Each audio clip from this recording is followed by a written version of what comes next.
বছর পর্যন্ত কবরে শায়িত থাকতে হবে। কেউ তার সঙ্গে সঙ্গ দেবে না, কেউ তার সঙ্গে কথা বলবে না, কেউ তার সঙ্গে আলাপ গুজব করবে না। কারণ পাশের কবরওয়ালা তো তারে নিয়ে ব্যস্ত থাকবে। পাশের কবরওয়ালা, ডানের কবরওয়ালা তো তার কবরের মধ্যে আযাব দাগানদানি শুরু হয়ে গেছে।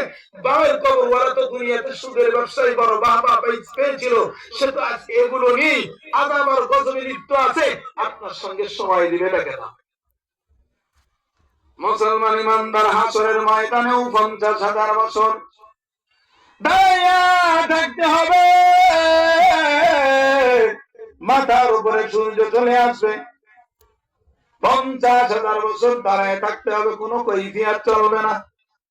কিন্তু মুসলমান ওই কবরের সময়, হাসরের সময় আমার আপনার জীবনে কোনো কাজে আসবে না।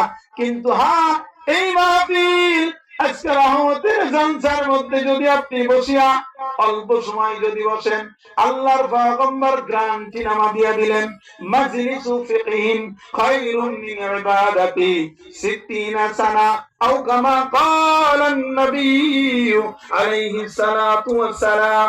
আল্লাহর পয়গম্বর ডাক দিয়া বলে, উম্মত, কোরআনের কথা শুনতে গিয়ে যদি কোরআনের মাহফিলে অল্প সময় বসো, বসতো সামান্য সময়, উঠে গিয়েছো বাড়িতে গিয়ে ঘুমায়া পড়েছো রে বান্দা, তবে আল্লাহ রাসূলের জবানের কথা 60 সানা 7 বছর দাঁড়াইয়া বান্দা ইবাদত করলে যে কবুল হয়, এই কবুলিয়ত ইবাদতের সব বান্দার আমল নামায় লিখে দেওয়া হবে।